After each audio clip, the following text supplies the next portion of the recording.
तो गाइस कैसे हैं आप सब लोग। The master of the divine spirit के एपिसोड 01 के साथ हाजिर होता है। एपिसोड की शुरुआत में फीजू मार्शल एकेडमी का सीन दिखाया जाता है। फीजू मार्शल एकेडमी के बाहर एक लड़का होता है जो कि बुली टाइप का होता है। वो बाहर से चिल्लाकर कहता है, जाओ लैंग चलो जल्दी से यहाँ पर बाहर तशरीफ ले आओ वरना मैं अंदर आकर तुम्हें बहुतदा पीटूंगा। जाओ लैंग हमारी सीरीज के हीरो का नाम है। तो जो लड़का यहाँ पर चिल्ला रहा है वो C2 फैमिली का सेकंड यंग मास्टर है। उसका नाम C2 जेनजी है। C2 जेनजी चिल्लाकर हमारे जाओ लैंग से कहता है, तुम्हारी हिम्मत कैसी हुई मेरे बड़े भाई C2 जेंटियान की गर्लफ्रेंड के साथ उसको सेड्यूस करने की, उसके साथ फ्लर्ट करने की हिम्मत तो बहुत ज्यादा बढ़ चुकी है। चलो जल्दी से यहाँ पर आओ, मेरे सामने घुटने टेकर माफी मांगो और साथ ही यहाँ पर कंपनसेशन भी दो, तब मैं तुम्हें माफ करूंगा। इस फीजू एकेडमी के बाकी के सारे स्टूडेंट्स वहाँ पर बातें कर रहे होते हैं और कहते हैं लगता है कि इस बार जाओ लैंग नहीं बचेगा। जाओ लैंग ने यहाँ पर बहुत बड़ी गलती कर दी है। इसने इस बार C2 फैमिली के मास्टर के साथ पंगा लिया है। C2 जेंटियान की गर्लफ्रेंड को छेड़ने की कोशिश की है। तो जेंजी यहाँ पर अपने भाई का बदला लेने के लिए आया है। तो हमारा यंग हीरो यहाँ पर आता है अपने गधे के साथ। वो अपने गधे के साथ वहाँ पर आता है और उसे कहता है, मैं तुम्हें कितनी बार कह चुका हूँ कि मेरा तुम्हारी उस भाई की गर्लफ्रेंड के साथ कोई भी ताल्लुक नहीं है। मैं बू जाओ मैन को बिल्कुल भी नहीं जानता, वो खुद ही मेरे पीछे पड़ी हुई है। और सिर्फ हमारा हीरो यहाँ पर गुस्से में नहीं होता बल्कि उसका गधा भी काफी गुस्से में होता है। C2 जेनजी उसे कहता है, तुम यहाँ पर अपनी बकवास बंद करो, मुझे अच्छी तरह से पता है कि तुम वहाँ पर किस चक्कर में हो। तुम मेरे भाई की गर्लफ्रेंड के पीछे लगे हुए हो, वो तुम्हारे पीछे नहीं है। चलो जल्दी से यहाँ पर मुझे एक्सप्लेन करो तुम ये क्यों करते हो। हमारा हीरो भी आगे से काफी ज्यादा बैड है। वो उसे कहता है, अगर तुम्हें यहाँ पर एक्सप्लेनेशन चाहिए तो मैं सिर्फ और सिर्फ तुम्हारी माँ को एक्सप्लेनेशन दूंगा, दफा हो जाओ यहाँ से। और फिर साथ ही वो अपने डोंकी से कहता है, डोंकी चलो जल्दी से जाओ और जाकर उसको एक्सप्लेन करो। तो डोंकी भागता हुआ आगे जाता है और उसके सामने जाकर डेंचू डेंचू करना शुरू कर देता है और उसकी आवाज बहुत ज्यादा भद्दी और बहुत ज्यादा भारी होती है। इसकी वजह से C2 जेनजी वहीं पर अपने कान पकड़कर नीचे गिर जाता है, चिल्लाना शुरू कर देता है। साथ ही वो गुस्से के साथ उसे कहता है, कमीने घटिया इंसान कहीं के, आज छुट्टी के बाद मुझे फॉरेस्ट में आकर मिलना, तुम्हें बताऊंगा कि मैं तुमसे किस तरह एक्सप्लेनेशन लेने वाला हूँ। हमारा जाओ लैंग भी गुस्से के साथ उसे कहता है, क्या तुम्हें लगता है कि मैं तुमसे डरता हूँ? ठीक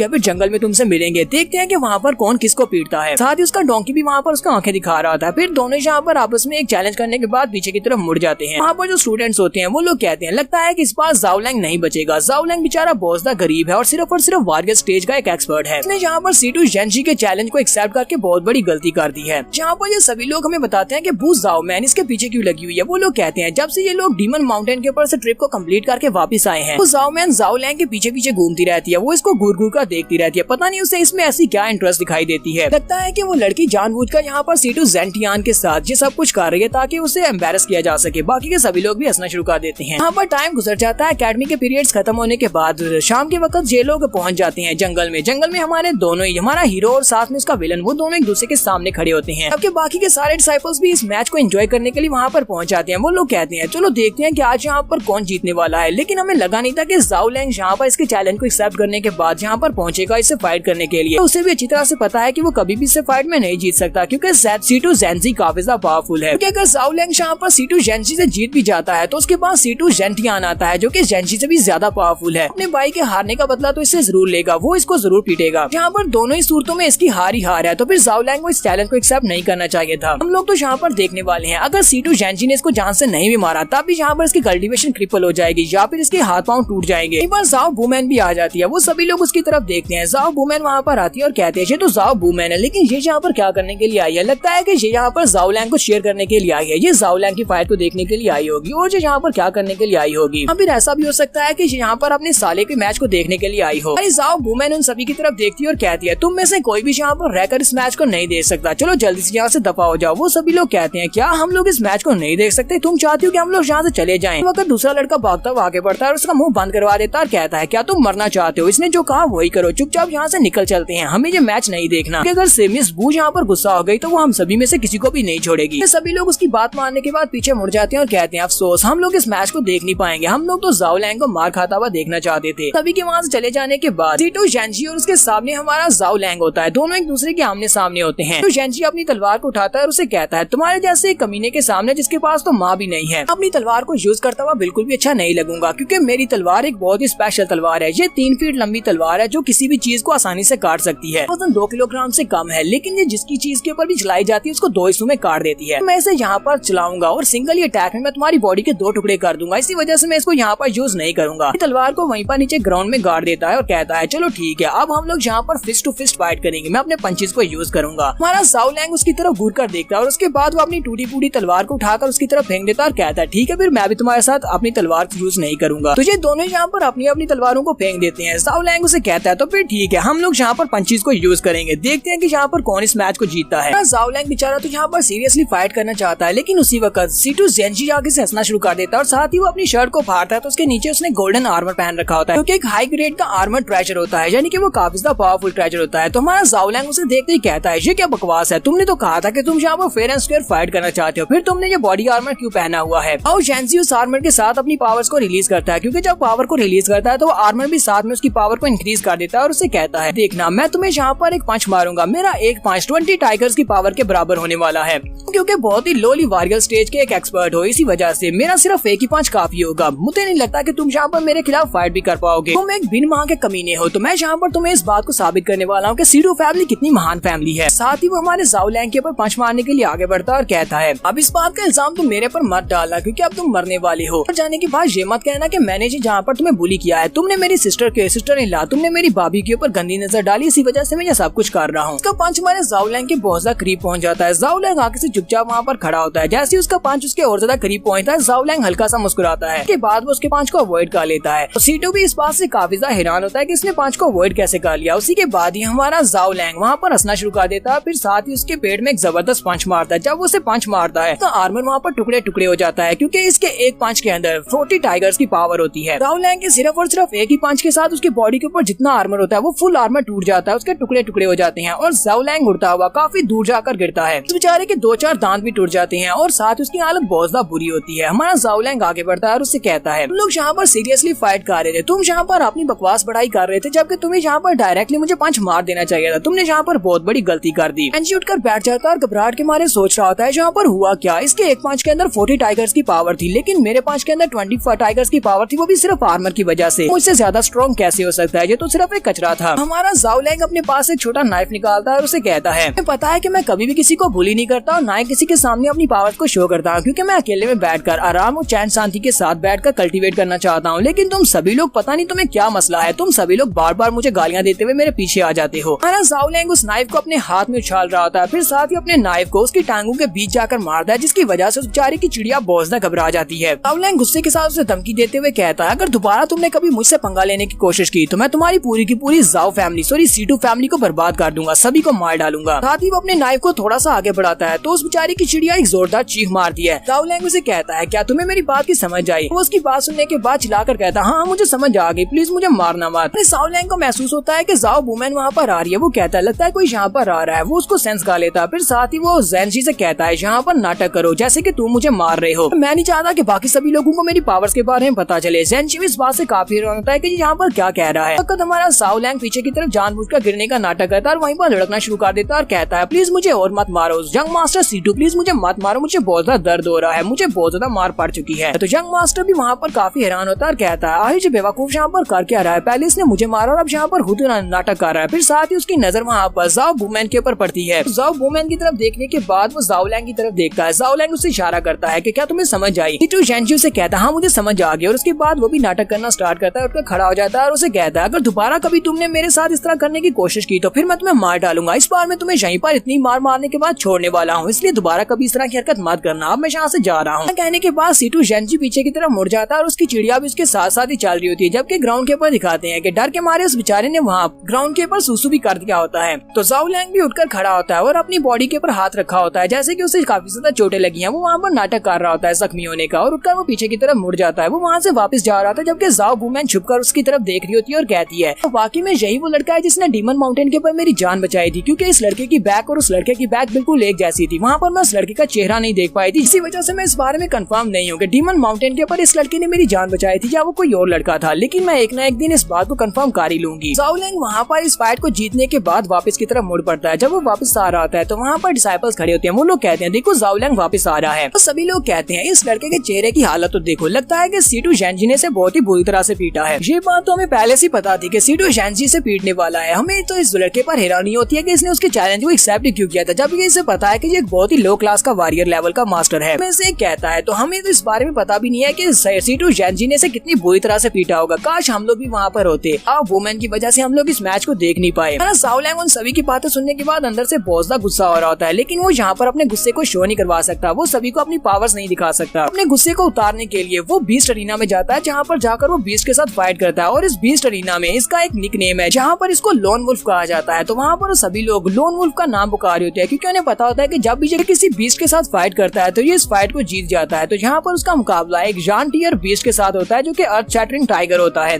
यहाँ पर रूल ये होता है कि दोनों में से सिर्फ एक ही जिंदा पाया जा सकता है, या तो ज़ाओलैंग मरेगा या फिर वो बीस्ट मरेगा। तो यहाँ पर नेक्स्ट एपिसोड में हम लोग देखेंगे कि हमारा ज़ाओलैंग इस फाइट को जीत पाएगा। ये तो जाहिर सी बात है कि हमारा ज़ाओलैंग इस फाइट को जीतेगा और अगले भी एपिसोड तभी बन पाएगी, हमारा हीरो जिंदा रहेगा। यहाँ पर हम लोग अपनी एपिसोड 01 का एंड करेंगे और नेक्स्ट एपिसोड में देखेंगे कि आगे क्या होने वाला है। एपिसोड की एक्सप्लेनेशन अच्छी लगी हो तो कमेंट करके जरूर बताइएगा। चैनल को सब्सक्राइब कर दे, वीडियो को लाइक और शेयर कर दें। शुक्रिया। तो गाइस कैसे हैं आप सब लोग। मास्टर ऑफ डिवाइन स्पिरिट की सेकंड एपिसोड के साथ हाजिर हूँ। अगर आप मेरे चैनल पर नए हैं और अभी तक मेरे चैनल को सब्सक्राइब नहीं किया हुआ तो जल्दी से चैनल को सब्सक्राइब कर दे, वीडियो को लाइक और शेयर कर दे। शुक्रिया। लास्ट एपिसोड के एंड पे हमने देखा था कि हमारे ज़ाओलैंग के बारे में हमें दो चीजें पता चलती है। एक तो वो अपनी कल्टीवेशन को छुपा रहा है, दूसरा वो अपने गुस्से को उतारने के लिए बीस्ट फाइटिंग में जाता है, जहाँ पर अरीना में वो एक बीस्ट के साथ फाइट करता है। और वहाँ के रूल ये होते हैं, या तो बीस्ट जिंदा बाहर जाएगा या फिर फाइटर वहाँ से जिंदा बाहर जाएगा। यहाँ पर इसका एक टाइटल होता है लोन वुल्फ के नाम से सभी लोग इसको जानते हैं और ये एक पावरफुल वॉरियर है। इसका सामना एक अर्थ शैटरिंग टाइगर के साथ होता है। वो टाइगर जंप करते हुए इसके ऊपर अटैक करने के लिए आगे बढ़ता है तो ज़ाओलैंग भी आगे से चीख मारता है। वो सारे का सारा गुस्सा इसके ऊपर उतारने वाला है। ज़ाओलैंग बिल्कुल इंडियन फिल्मों की तरह उस टाइगर के दोनों हाथों को पकड़ लेता है और उसको वहीं पर पकड़कर ब्लॉक करता है। नॉमसन चिल्लाकर कहता तो देखते हैं कि इन दोनों में से अब यहाँ पर कौन जिंदा बचेगा। दोनों में से कौन यहाँ पर बचने वाला है। एक बार हमारी लियू फैमिली की यंग मिस लियू जा की तरफ भी दिखाते हैं जो कि ऊपर बैठी होती है और ये बहुत ही ठरकी सी वुमेन है। यहाँ पर पहली बार इस फाइट को देखने के लिए आया क्योंकि इसकी जो दोस्त होती है उसने इसको यहाँ पर इन्वाइट किया होता है ताकि वो इसे यहाँ पर ज़ाओलैंग को दिखा सके। मिस जाओ से कहती है क्या तुम इस लड़के को मुझे दिखाने के लिए लेकर आई हो। ये लड़का तो वाकई में बहुत ज्यादा क्यूट है। उसकी दोस्त से कहती है यस मिस जाओ, मैं आपको यहाँ पर इसी लड़के को दिखाने के लिए लाई हूँ। मुझे लगता है कि आपके टेस्ट के लिए ये लड़का बिल्कुल परफेक्ट रहेगा, ये बहुत ज्यादा अच्छा लड़का है। मिस लियू जाओ से कहती है तुम यहाँ पर मुझे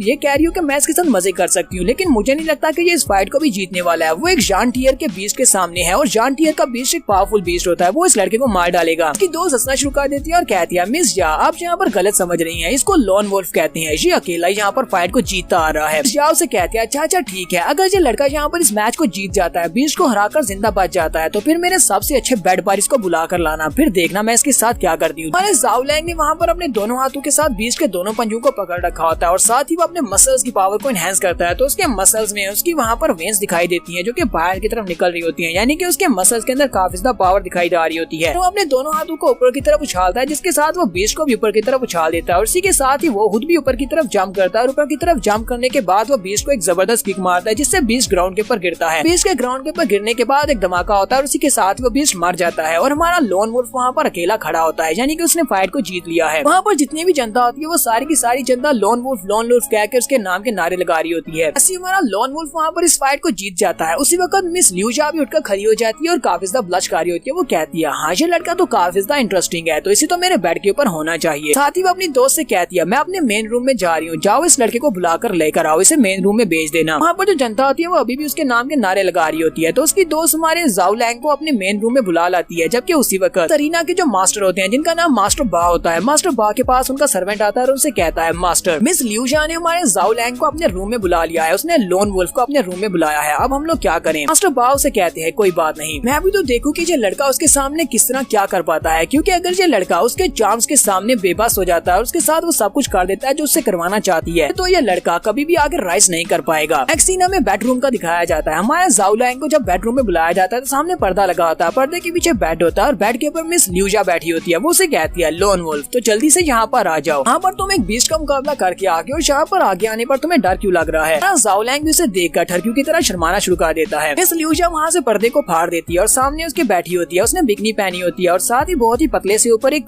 कपड़ा पहना होता है। ज़ाओलैंग उसे कहता है तुम्हें ऐसा क्यों लगता है कि मैं यहाँ पर तुमसे डर रहा हूँ। मिस ल्यूजा जहाँ पर अपने चांस के साथ पूरी तरह से उसे अपने वश में करने की कोशिश कर रही होती है, जबकि हमारा ज़ाओलैंग भी वहाँ पर एक लंबी सी हिचकी लेता है और उसके साथ ही वो कहता है इस लड़की के चार्म से मैं कैसे बच पाऊंगा, कि वो खुद भी सोच रही होती है कोई भी मर्द मेरे चार्म से नहीं बच सकता। तो मिस ल्यूजा उसे कहती है लोन वुल्फ चलो जल्दी से आ जाओ, आज मैं तुम्हें यहाँ पर जन्नत की सैर करवाती हूँ। हमारा ज़ाओलैंग भी उसके पास मिलने के बाद ठरकी तरह बड़ी जल्दी अपनी शर्ट उतारता है और उसे कहता है हाँ क्यों नहीं मैं आ रहा हूँ, और वो लाइट टपकाते हुए आगे बढ़ आता है और फिर साथ ही वो अपनी पैंट भी उतार देता है। देखकर तो मिस ल्यूजा भी बहुत ज्यादा हैरान हो जाती है और कहती है इसका हाथी तो बहुत ज्यादा बड़ा है। हमारा ज़ाओलैंग उस पर्दे को खींचकर उतार देता है और उस पर्दे को उतारने के बाद वो उसके ऊपर फेंकता है और उसके साथ वहाँ पर टपाक टपाक करता है। पता नहीं यहाँ पर जो टपाक टपाक करने का मतलब क्या है। के बाद दिखाते हैं कि ज़ाओ लैंग उसे उसी के पर्दे के अंदर लपेट देता है और उसे लपेटने के बाद वो पीछे की तरफ मुड़ जाता है और कहता है लो मेरा काम तो हो गया। मेरे ख्याल से तो ज़ाओ लैंग ने यहाँ पर सिर्फ और सिर्फ इसे पर्दे में लपेटा ही है, वो उसके चांस के अंदर नहीं आया। मिस ल्यूजा भी चलाकर उसे कह रही होती है इस बात का क्या मतलब है, चलो जल्दी से मुझे इस पर्दे के अंदर से आजाद करो, तुमने मुझे इस पर्दे में क्यों लपेट दिया है। हमारा ज़ाओ लैंग वहाँ पर अपने हाथ को झटकते हुए कहता है बस भी करो, तुम यहाँ पर मुझे जिस मकसद के लिए लेकर आई थी मैं उस मकसद में नहीं फंसने वाला। तो लगा था कि तुम्हारा बेड काफी ज्यादा फेमस होगा, मैंने तुम्हारे बेड की कहानियां सुनी है, तो मुझे तुम्हारा बेड बिल्कुल भी पसंद नहीं आया। हमारा ज़ाओ लैंग वहाँ से हंसता हुआ बाहर निकल जाता है, जबकि मिस ल्यूजा बहुत ज्यादा गुस्से में होती है और कहती है देखना मैं तुम्हें इसके लिए बिल्कुल भी माफ नहीं करने वाली। हमारा ज़ाओ लैंग रूम से बाहर भी निकल आता है, तभी वो चिल्ला चिल्ला कर उसे कह रही होती है तुम मेरे हाथों से नहीं बचोगे। ज़ाओ लैंग के वहाँ से चले जाने के बाद मिस ल्यूजा अपने ऊपर से सारे कपड़े को फाड़ कर आजाद होती है और कहती है पता है कि तुम्हारी रियल आइडेंटिटी क्या है, तुम ज़ाओ लैंग हो, तुम ज़ाओ लैंग हो या फिर लॉन वुल्फ हो, तुम मेरे हाथों से नहीं बचोगे। नेक्स्ट सीन हमें ज़ाओ लैंग के घर का दिखाया जाता है। ज़ाओ लैंग वापस अपने घर में आता है, वो अपने दरवाजे को खोलता है तो उसके सामने उसकी आंटी खड़ी होती है। वो उसे कहती है लैंगियर तुम इतनी लेट रात घर क्यों आ रहे हो। आंटी उसे देखकर काफी ज्यादा खुश होती है। सॉरी वो खड़ी नहीं होती बल्कि व्हील चेयर के ऊपर बैठी होती है क्योंकि उस बेचारी की एक टांग खराब है, वो काम चल नहीं सकती। ज़ाओ लैंग अपनी आंटी से कहता है आंटी और जैनजी ने आपकी बहुत ज्यादा इंसल्ट की थी, शुक्र करें कि मैंने उसको जान से नहीं मारा, लेकिन प्लीज मुझे माफ करना, यहाँ पर आपको फिर से परेशान कर दिया, आप मेरी वजह से परेशान हो गई होंगी। आंटी उसे कहती है मैंने तुम्हारी फाइट के बारे में सुना, तुमने सीटू जैनजी के साथ फाइट की है, लेकिन दोबारा इस तरह का कोई भी काम नहीं करना, मैं बहुत ज्यादा खतरा हूँ, मैं चाहती हूँ कि तुम इस तरह के काम मत करो, अपनी कल्टीवेशन को छुपा कर रखा करो। ज़ाओ लैंग अपनी आंटी से कहता है आंटी मैंने सुना है कि इस बार जो अकेडमी टूर्नामेंट होने वाला है उस टूर्नामेंट में एक इनाम दिया जाने वाला है जिसको फीनिक्स फीदर पिल कहा जाता है, वो वाली फीनिक्स फीदर पिल मैं आपको लाकर देता हूँ तो आपकी टांग बिल्कुल हील हो जाएगी और आप दोबारा से चलना शुरू कर देंगी। आंटी उसे कहती है तुम वाकई में मेरे बहुत ही प्यारे बेटे हो, चलो जाओ जाकर आराम करो, वक्त आएगा तब देखेंगे। ज़ाओ लैंग आंटी से कहता है ठीक आंटी अब मैं सोने के लिए जा रहा हूँ, आंटी आपको भी सो जाना चाहिए, आप भी आराम करें। ज़ाओ लैंग के वहाँ से चले जाने के बाद आंटी वहीं पर बैठे बैठे काफी ज्यादा गुस्सा हो जाती है और कहती है सीटू फैमिली वाले अगर दोबारा इन लोगों ने मेरे बच्चे को हाथ भी लगाया तो देखना मैं इनका क्या करूंगी। साथ ही वो गुस्से के साथ कुर्सी को जब जोर से पकड़ती है तो वो कुर्सी के हैंडल को भी तोड़ देती है, यानी कि उसकी इतनी ज्यादा स्ट्रेंथ होती है, हालांकि ये सिर्फ और सिर्फ एक आंटी है। इसे नेक्स्ट सीन हमें दूसरे दिन का दिखाया जाता है। दूसरे दिन सुबह सुबह हमारा ज़ाओ लैंग जब अपनी अकेडमी में आता है तो वो अकेडमी में बोर हो रहा होता है क्योंकि वो सुबह सुबह उठकर अकेडमी में चला है, इसी वजह से वो दरवाजे में बैठा होता है और कहता है सुना है कि आज यहाँ पर एक नया टीचर आने वाला है। बस साथ खड़े कुछ लड़के बातें कर रहे होते हैं और कहते हैं लगता है कि नया इंस्ट्रक्टर यहाँ पर आ चुका है। एक कहता है कि मैंने सुना है कि वो एक लड़की है, कि दूसरा लड़का उसे कहता है पता है कि वो लड़की कौन है, वो हमारे ज़ाओ लैंग सिटी की सबसे मेजर पावर्स में से एक पावर है, वो तीसरी बड़ी फैमिली में से एक लड़की है। वैसे कहता है हम सभी लोग तो काफी ज्यादा लकी हैं जो हमें इस तरह की एक टीचर मिलने वाली है। ज़ाओ लैंग भी अपने कान लगाकर उनकी बातें सुन रहा होता है कि यहाँ पर किसकी बात कर रहे हैं कि कौन सी नई टीचर आने वाली है। ज़ाओ लैंग अभी वहीं पर दरवाजे में बैठा होता है कि उसी वक्त मिस ल्यूजा उसके पास आकर खड़ी हो जाती है। ज़ाओ लैंग कहता है अब जी यहाँ पर कौन आ गया, कि सभी लड़के कहते हैं ये हमारे नए इंस्ट्रक्टर है। हमारा ज़ाओ लैंग जैसे उसकी तरफ देखता है वो चिल्लाकर कहता है तुम यहाँ पर क्या कर रही हो। मिस ल्यूजा उसे कहती है मैं तुम्हारी नई टीचर हूँ, मेरा नाम ल्यूजा है। ज़ाओ लैंग उसे देखकर और भी ज्यादा घबरा जाता है और कहता है मेरी तो वाट लग गई। ल्यूजा उसे कहती है तुम्हें ज्यादा घबराने की जरूरत नहीं है, मैं ना सिर्फ यहाँ पर तुम्हारी अकेडमी टीचर हूँ बल्कि 1 महीने के बाद जो तुम्हारा टूर्नामेंट होने वाला है उस टूर्नामेंट के मैनेजर भी मैं ही होने वाली हूँ। ज़ाओ लैंग कहता है इसका मतलब तो ये है कि मैं इस टूर्नामेंट को कभी भी नहीं जीत सकता। लैंग वहीं पर अपने टेबल पर सर रख देता और कहता है पता नहीं ये यहाँ पर क्या सिखाने वाली है, क्या हमें यहाँ पर ठड़कपुना सिखाएगी या फिर हमने अच्छा बैट कैसे खरीदना है ये हमें सिखाने वाली है। फिर साथ ही वो कहता है और ये हमारे अकेडमी टूर्नामेंट की भी इंचार्ज है, इसका मतलब तो ये है कि ये मुझे कच्चा खा जाने वाली है। इस ल्यूजा भी उसकी तरफ देख दिया कि ये लड़का यहाँ पर कुछ ज्यादा ही ओवर रिएक्ट कर रहा है। मिस ल्यूजा उन सभी लोगों से कह दिया चलो सभी लोग मेरी बात को ध्यान से सुनो। ल्यूजा उन सभी लोगों से कहती है आज यहाँ पर हमारा मेरा क्लास में पहला दिन है तो मैं तुम सभी लोगों को यहाँ पर डिवाइन स्पिरिट्स के बारे में बताने वाली हूँ। तो सभी लोग ये बात सुनने के बाद बहुत ज्यादा एक्साइटेड हो जाते हैं क्योंकि वो डिवाइन स्पिरिट्स के बारे में जानने वाले हैं। वो लोग कहते हैं हम लोग इस बारे में जानना चाहते हैं कि हमारे कंट्री में सबसे पावरफुल डिवाइन स्पिरिट किसके पास है। उनमें से एक कहता है मैंने सुना है कि हमारे पूरे ज़ाओ लैंग सिटी में 5 ऐसे लोग हैं जिनके पास स्ट्रॉन्गेस्ट डिवाइन स्पिरिट्स हैं। ये लड़के काफी ज्यादा एक्साइटेड होते हैं, वो लोग डिवाइन स्पिरिट्स के बारे में जानना चाहते हैं कि हमारा ज़ाओ लैंग कहता है ये एक और लेसन है जो कि डिवाइन स्पिरिट्स के बारे में, मुझे इसमें जरा भी इंटरेस्ट नहीं है। इस ल्यूजा जहाँ पर इन सभी को डिवाइन स्पिरिट्स के बारे में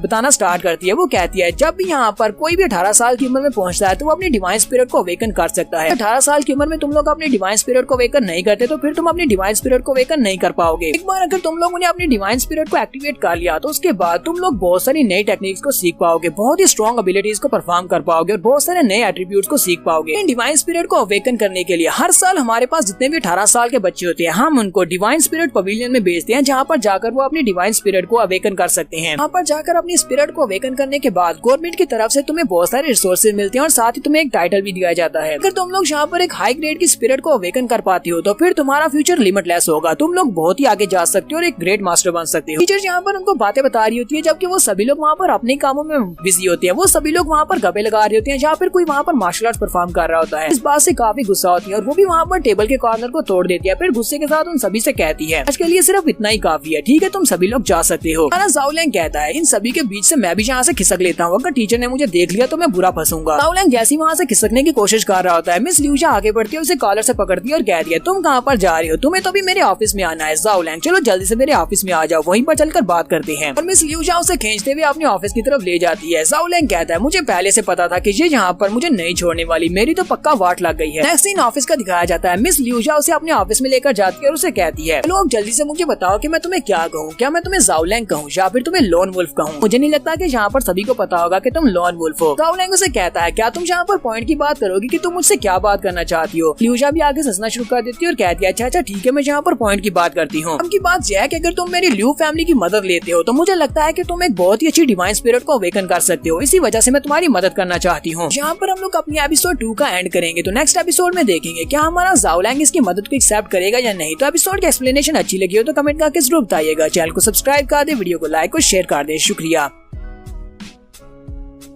तो गाइस, कैसे हैं आप सब लोग। मास्टर ऑफ डिवाइन स्पिरिट के एपिसोड 3 के साथ हाजिर हूँ। तो अगर आप मेरे चैनल पर नए हैं और अभी तक चैनल को सब्सक्राइब नहीं किया हुआ तो जल्दी से चैनल को सब्सक्राइब कर दे, वीडियो को लाइक और शेयर कर दे। शुक्रिया। लास्ट एपिसोड के एंड भी आपने देखा था कि मिस लियूजा हमारे ज़ाओ लैंग की नई टीचर बनकर वहाँ पर आ जाती है उसकी एकेडमी में, और आकर उसे अपने ऑफिस में ले जाती है और उसे कहती है, चाहती हूँ कि तुम मेरी लियू फैमिली की मदद लो अपनी डिवाइन स्पिरिट को अवेकन करने में। अगर तुम मेरी लियू फैमिली की मदद लोगे तो तुम बहुत ही अच्छी डिवाइन स्पिरिट को अवेकन कर पाओगे। ज़ाओ लैंग अपनी टीचर से कहता है, लेकिन मुझे ये बात अच्छी तरह से पता है कि 100 में से कोई एक बंदा ऐसा होता है जो कि अच्छी डिवाइन स्पिरिट को अवेकन कर पाता है। हाई ग्रेड के डिवाइन स्पिरिट को अवेकन कर पाना हर किसी के बस की बात नहीं होती। तुम्हें ऐसा क्यों लगता है कि मैं यहाँ पर अच्छी डिवाइन स्पिरिट को एक्टिवेट कर पाऊंगा। मुझे ये बताओ कि तुम्हारी लियू फैमिली मेरी कैसे मदद कर सकती है एक अच्छी डिवाइन स्पिरिट को अवेकन करने में। मिस लियूजा उसे कहती है, मेरी लियू फैमिली के पास अपने कुछ तरीके हैं तुम्हारे पास अच्छी एक डिवाइन स्पिरिट अवेकन करवाने के। मैं तो बस यहाँ पर तुमसे पूछ रही हूँ कि क्या तुम इस बात में इंटरेस्टेड हो, क्या तुम हमारे साथ काम करने के लिए इंटरेस्टिंग हो या नहीं। और साथ ही वो अपनी चेस्ट के ऊपर से हल्के से कपड़े भी उतार रही होती है। हमारा ज़ाओ लैंग जो देखकर शर्माना शुरू कर देता है और जल्दी से पीछे हटता है और उसे कहता है, मैं सोचकर इस बारे में बताऊंगा, और वो ऑफिस से बाहर की तरफ भाग जाता है। नेक्स्ट सीन में फिर से ज़ाओ लैंग के घर का दिखाया जाता है। ज़ाओ लैंग के घर पर ज़ाओ लैंग की आंटी पानी में पाँव डुबोकर बैठी होती है, जबकि हमारा ज़ाओ लैंग अपनी आंटी के पाँव धो रहा होता है। ये तो एक बहुत ही अच्छा बच्चा है, अपनी आंटी के पाँव धो रहा है। ज़ाओ लैंग अपनी आंटी से कहता है, आंटी क्या होगा अगर मैं एक अच्छी डिवाइन मार्शल स्पिरिट को एक्टिवेट नहीं कर पाया तो फिर क्या होगा, क्या मैं आगे कल्टीवेट कर पाऊंगा या नहीं। इसकी आंटी उसे कहती है, क्यों नहीं, तुम आगे कल्टीवेट कर सकती हो। वो उस बुक को वहीं पर रख देती है और कहती है, तुम एक यूजफुल डिवाइन स्पिरिट को एक्टिवेट नहीं भी कर पाए तब भी तुम आगे कल्टीवेट कर सकते हो। लैंग कहता है, लेकिन कैसे, मैं कैसे आगे कल्टीवेट कर पाऊंगा। तो उसकी आंटी उसे कहती है, ये तो बहुत ज्यादा आसान है, तुम दूसरे लोगों के डिवाइन स्पिरिट को कौन से छीन सकते हो। ज़ाओ लैंग ये बात सुनते ही बहुत ज्यादा हैरान हो जाता है और कहता है, आंटी क्या दूसरे लोगों के डिवाइन स्पिरिट को उनसे छीना जा सकता है। आंटी उसे कहती है, हाँ ये बात तो वाकई में सच है कि जब कोई इंसान पैदा होता है तो उसके साथ उसकी डिवाइन स्पिरिट उसी वक्त उसकी बॉडी में बन जाती है, वो उसे अवेकन करता है तो उसके साथ रहती है। लेकिन अगर तुम चाहो तो तुम दूसरे लोगों की डिवाइन स्पिरिट को उनसे छीन भी सकते हो। लेकिन ये वाला मेथड बहुत ज्यादा टफ है, तुम्हें इस मेथड को अप्लाई करने के लिए बहुत ज्यादा मेहनत की जरूरत पड़ेगी, यहाँ तक कि अपनी डिवाइन स्पिरिट अवेकन करने से ये बहुत ज्यादा मुश्किल है। क्या तुम ऐसा करना चाहते हो। ज़ाओ लैंग अपनी आंटी से कहता है, नहीं आंटी, ऐसा बिल्कुल भी नहीं करना चाहूंगा। लैंग यार इस तरह का घटिया काम क्यों करेगा, मैं दूसरों की डिवाइन स्पिरिट को नहीं चोरी करना चाहता। तो उसके बाद नेक्स्ट दिन अगले दिन का दिखाया जाता है। हमारा ज़ाओ लैंग दोबारा से अपनी एकेडमी की तरफ आ रहा होता है। वहीं पर एकेडमी में कुछ लड़के बातें कर रहे होते हैं। वो लोग कहते हैं, हमने सुना है कि C2 ज़ेंटियान वापस आ गया है। अब क्योंकि C2 ज़ेंटियान एकेडमी में वापस आया तो इसका मतलब ये है कि वो ज़ाओ लैंग पर अटैक जरूर करेगा, क्योंकि ज़ाओ लैंग ने उसके भाई के साथ फाइट की थी, जहाँ पर अपने भाई की फाइट का बदला लेने के तो आएगा। सिर्फ इनका ज़ाओ लैंग से झगड़ा चल रहा है, तो आज तो हमें फाइट देखने का मौका मिलेगा, पिछली बार नहीं देखने को मिली थी। ज़ाओ लैंग कहता है, तो इसका मतलब मैं फिर से यहाँ पर मुश्किलें पड़ने वाला हूँ। तो ज़ाओ लैंग जब चलता हुआ जा रहा था तो उसके सामने C2 ज़ेंटियान खड़ा होता है। C2 ज़ेंजी भी उसके साथ ही होता है। वो अपने भाई से कहता है, बिग ब्रदर वो देखो, वो रहा सामने, वही ज़ाओ लैंग है। C2 ज़ेंजी अब यहाँ पर काफी ज्यादा बहादुर हो चुका है। वो हमारे ज़ाओ लैंग के बारे में काफी सारी बकवास करता है। वो उसे कहता है, तुम एक बिन माँ के बच्चे हो, तुम्हारी आंटी एक अपाहिज है, उसने तुम्हें पाल पोस का बड़ा किया और तुम यहाँ पर हमारे सामने एरोगेंट बनने की कोशिश कर रहे हो। मेरा बड़ा भाई अब वापस आ चुका है, देखता हूँ कि अब तुम यहाँ पर किस तरह मेरे सामने एरोगेंटली बिहेव करते हो। ज़ाओ लैंग अपने पास से नाइफ उसकी तरफ थ्रो करता है, जो कि सीधा जाकर उसकी टांगों के बीच गिरता है। ज़ेंटियान की चिड़िया फिर से वहाँ पर बहुत ज्यादा घबरा जाती है और वो भी चीख मारता है। हमारा ज़ाओ लैंग उसे कहता है, लगता है कि तुम लास्ट टाइम वाली भूल चुके हो, मैंने तुम्हें कहा भी था कि दोबारा मुझसे पंगा लिया तो फिर मैं तुम्हारी चिड़िया भी काट दूंगा और तुम्हारी पूरी फैमिली को भी मार दूंगा। C2 ज़ेंजी बहुत ज्यादा घबरा जाता है और अपने भाई की उसकी टांग के साथ ही चिपक जाता है और उसे कहता है बिग ब्रदर प्लीज मुझे बचा लो, और उसकी चिड़िया भी उसकी टांग के साथ लिपटी होती है। सीटू जेंटियान आगे बढ़ता है और ज़ाओलैंग से कहता है ज़ाओलैंग मैं यहाँ पर तुम्हें दो ऑप्शन देता हूँ, उनमें से पहला ऑप्शन तो ये है कि तुम यहाँ पर अपनी एक टांग को तोड़ दो, और दूसरा ऑप्शन ये है कि तुम यहाँ पर मेरे सामने अपने घुटने टेको और उसके बाद एंट्रेंस पर चले जाओ और वहाँ पर घुटने टेक कर अकेडमी के सामने 2 घंटे तक घुटने टेक कर खड़े रहो। वहाँ पर जो डिसाइपल्स होते हैं वो सभी हंसना शुरू कर देते हैं और कहते हैं लगता है कि अब यहाँ पर मजा आने वाला है। जितना हम लोग ज़ाओलैंग के बारे में जानते हैं वो कभी भी अकेडमी के बाहर जाकर घुटने नहीं टेकेगा। इसके बाद सिर्फ एक ही ऑप्शन बचता है कि वो यहाँ पर इसके सामने माफी की भीख मांगे या फिर अपनी टांग को तोड़ दे, लेकिन ये यहाँ पर ये भी नहीं करेगा क्योंकि हमें पता है ये काफी गुस्से वाला है। तो जेंजी भी जेंटियान की टांग के पीछे छुपा होता है। वो उसे कहता है तुम बस इंतजार करो, देखिए मेरा भाई तुम्हारा क्या करता है। ज़ाओलैंग फिर से उसे गुस्से के साथ घूर कर देखता है तो वो फिर से वहीं पर छुप जाता है।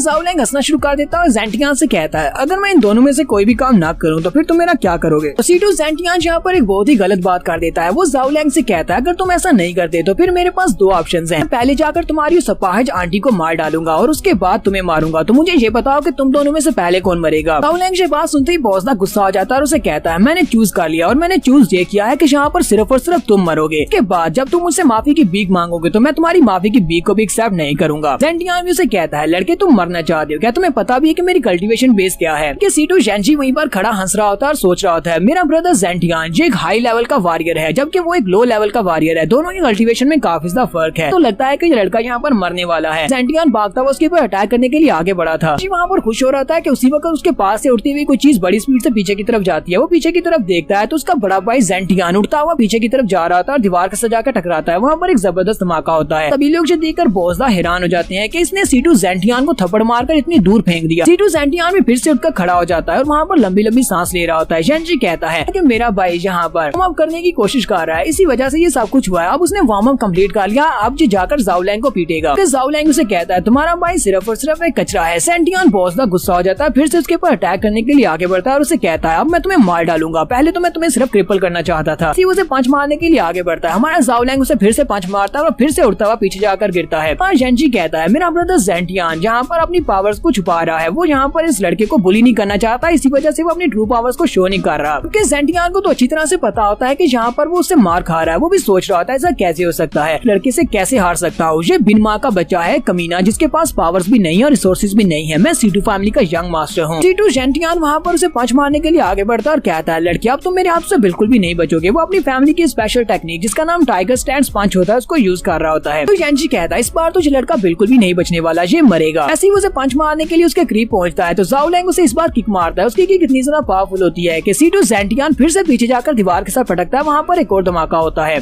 ज़ाओलैंग अपनी नाक में उंगली डालकर खड़ा होता है और कहता है यहाँ पर क्या बकवास हो रही है, मुझे तो लगा था कि सीटू जेंटियान बहुत ही महान वॉरियर है, कि सभी लोग भी वहाँ पर डर के मारे घबरा कर खड़े होते हैं। यहाँ पर हो क्या रहा है। ज़ाओलैंग भी आगे बढ़ता है और जाकर सीटू जेंटियान की चेस्ट के ऊपर अपना पाँव रखता है और उसे दबाते हुए कहता है अगर दोबारा तुमने कभी मेरी फैमिली को नुकसान पहुँचाने की बात की तो फिर मैं तुम्हारी पूरी की पूरी सीटू फैमिली को दुनिया के नक्शे से मिटा दूंगा। इसी वक्त वहाँ पर ग्रैंड एल्डर जिसका नाम जिन जियोंग होता है, वो सीटू फैमिली का ग्रैंड एल्डर होता है, वो वहाँ पर आता है और हमारे ज़ाओलैंग से कहता है लड़के तुमने यहाँ पर कुछ ज्यादा ही बड़ी बात कर दी, मैं भी तो देखूं यहाँ पर कौन ऐसा है जिसके अंदर इतनी हिम्मत है कि वो मेरी सीटू फैमिली को डिस्ट्रॉय करना चाहता है। ठीक सभी लोग कहते हैं ये तो सीटू फैमिली का ग्रैंड एल्डर है, ये यहाँ पर हमारी अकेडमी में क्या कर रहा है, लगता है ये यहाँ पर सीटू जेंटियान को अकेडमी खत्म होने के बाद पिक करने के लिए आया होगा, गलती से यहाँ पर गलत टाइम के ऊपर पहुंच आया है। अब तो ज़ाओलैंग गया, ज़ाओलैंग नहीं बचेगा क्योंकि एल्डर ने उसे यहाँ पर ये सब कुछ करते हुए अपनी आंखों से देख लिया है। जेंटियान भी मार खाने के बाद हमारे ज़ाओलैंग से कहता है ज़ाओलैंग अगर तुम्हारे अंदर हिम्मत है तो मुझे यहीं पर मार डालो, क्योंकि अगर तुमने यहाँ पर मुझे जिंदा छोड़ दिया तो फिर मैं तुम्हारी पूरी की पूरी फैमिली को मार डालूंगा। ज़ाओलैंग गुस्से के साथ उसकी तरफ देखता और कहता है क्या तुम्हें लगता है कि मेरे अंदर इतनी हिम्मत नहीं कि मैं तुम्हें नहीं मार सकता। इस वक्त ग्रैंड एल्डर चिल्लाकर उसे कहते हैं कमीने कहेंगे हमारे मास्टर जेंटियान को छोड़ो, अगर तुमने इसको नहीं छोड़ा के बाद यहाँ पर मौत की भीख मांगोगे लेकिन तुम्हें मौत नहीं मिलेगी, यानी कि मैं तुम्हें इतना ज्यादा टॉर्चर करने वाला हूँ। ज़ाओलैंग अपनी नाइफ को उठाता है और उसे कहता है ग्रैंड एल्डर अब जबकि तुम यहाँ पर रिक्वेस्ट कर रहे हो तो फिर ठीक है मैं तुम्हारे यंग मास्टर को छोड़ देता हूँ, लेकिन मुझे थोड़ा बहुत तो यहाँ पर कुछ करने का हक है। नाइफ को लेकर आगे बढ़ता है जबकि जेंटियान उसे कहता है तुम मेरे साथ क्या करने वाले हो। हमारा ज़ाओलैंग अपना नाइफ लेकर आगे बढ़ता है और उसके बाद वो अपने नाइफ को वहाँ पर चलाना शुरू करता है बिल्कुल एक मास्टर शेफ की तरह, और वहाँ पर से बहुत सारे फटे हुए कपड़े दिखाई देते हैं। सीटू जेंटियान वहाँ पर चिल्ला रहा होता है और कहता है ग्रैंड एल्डर प्लीज यहाँ पर और मुझे बचा लो। ज़ाओलैंग अपने नाइफ के साथ उसके बॉडी के ऊपर जितने कपड़े होते हैं उन सभी को फाड़ देता है। फिर सभी उन लोगों से कहता है यहाँ पर देखो मैं तुम्हें याओ वैंग सिटी के नंबर 1 यंग मास्टर सीटू जेंटियान को दिखाता हूँ, जहाँ पर देखो जरा। उसके सारे कपड़ों को फाड़ दिया होता है, वो वहाँ पर बिल्कुल नंगू पंगू होकर बैठा होता है। वो सभी लड़कियों से देखकर कहते हैं ये तो बहुत ज्यादा कूल है, जबकि कुछ लड़कियों से देखकर कहती है ये ठरकी इसने कपड़े नहीं पहने, जबकि एक लड़की कह रही होती है ये तो मेरा हैंडसम हनी बनी है। सीटू ज़ेंटियान बिना कपड़ों के वहीं पर बैठा होता है और कह रहा था प्लीज मेरे करीब मत आना, जबकि हमारा ज़ाओ लैंग उसके पास आता है और पीछे से अपने पाँव को ऊपर की तरफ उठाता है और उसकी तशरीफ के ऊपर एक जोरदार किक मारता है, जिससे वो बेचारा चीखता चिल्लाता हुआ उड़ता हुआ सामने की तरफ जाता है। ज़ाओ लैंग के किक की वजह से वो उड़ता हुआ सामने की तरफ जा रहा था, जबकि वहीं पर एक स्टैचू होता है और स्टैचू पर एक बंदर होता है और बंदर के हाथ में एक पीच होता है। लैंग की किक की वजह से ज़ेंटियान उड़ता हुआ सीधा आकर उसी बंदर के साथ टकराता है। जब उस बंदर के साथ टकराता है तो उसके अंडे उस पीच के साथ टकराते हैं और बेचारे के अंडे फूट जाते हैं। ज़ाओ लैंग चिल्लाता हुआ वहीं पर नीचे गिर जाता है और वहीं पर गिरते ही उसी वक्त बेहोश हो जाता है। ग्रैंड एल्डर इस वजह से बहुत ज्यादा गुस्सा हो जाते हैं। वो गुस्सा होने के साथ ही वहाँ पर अपनी पावर्स को रिलीज करते हैं और उसे कहते हैं ज़ाओ लैंग तुम्हारी हिम्मत कैसे हुई मेरे सामने मेरे यंग मास्टर के ऊपर अटैक करने की, अब मैं तुम्हें मार डालूंगा, कोई भी तुम्हें बचा नहीं पाएगा। कि हमारा ज़ाओ लैंग भी सोच रहा होता है इसकी पावर्स तो बहुत ज्यादा है, मैं इसके अटैक को यहाँ पर ब्लॉक नहीं कर पाऊंगा, मैं क्या करूँ, मैं तो बहुत ही बुरा फंसा हूँ। वो अपनी पावर्स को रिलीज कर रहा होता है। ज़ाओ लैंग के ऊपर प्रेशर पड़ता है और वहाँ से नीचे से मूव भी नहीं कर पाता। ज़ाओ लैंग कहता है मैं तो मूव भी नहीं कर पा रहा, लेकिन उसी वक्त मिस ल्यूजा वहाँ पर पहुंच जाती है। मिस ल्यूजा अपने हाथ को सामने करते हुए एक बैरियर क्रिएट करती है और उसे कहती है ब्रदर सीटू मुझे लगता है कि हमेशा यहाँ पर आपस में बात करनी चाहिए, मसले को बात करके निपटाया जा सकता है। ग्रैंड एल्डर भी चिल्लाकर उसे कहते हैं ल्यूजा तुम्हारी हिम्मत कैसे हुई मुझे यहाँ पर रोकने की। मिस ल्यूजा उसे कहती है ब्रदर सीटू प्लीज इस मसले को यहाँ पर जाने दो, यही समझ लो कि मैं लियू फैमिली से यहाँ पर तुमसे रिक्वेस्ट कर रही हूँ, लियू फैमिली की रिक्वेस्ट को समझकर इस लड़की को जाने दो। अगर तुम इस लड़की को यहाँ पर माफ कर देती हो तो मैं अपनी लियू फैमिली की तरफ से तुम्हें यहाँ पर एक बहुत ही अच्छी कंपनसेशन दूंगी। ग्रैंड एल्डर उसे चिल्लाकर कहते हैं तुम इस लायक नहीं हो, यानी कि तुम्हारी क्वालिफिकेशन इतनी नहीं है कि तुम यहाँ पर मेरे सामने खड़ी होकर मुझसे बात कर सको और मुझे तुमसे कोई भी फेवर नहीं चाहिए, इसलिए जल्दी से साइड पर हट जाओ। अपने लोगों से कह दिया जाओ जाकर इसके ऊपर अटैक करो, उस लड़के को मार डालो, वो कमीना लड़का बचना नहीं चाहिए। वो सभी लोग हमारे ज़ाओ लैंग के ऊपर अटैक करने के लिए आगे बढ़ जाते हैं। तो नेक्स्ट एपिसोड में देखेंगे कि हमारे ज़ाओ लैंग को यहाँ पर कौन बचाएगा। एपिसोड की एक्सप्लेनेशन अच्छी लगी हो तो कमेंट करके जरूर बताइएगा। चैनल को सब्सक्राइब कर दें, वीडियो को लाइक और शेयर कर दें। शुक्रिया।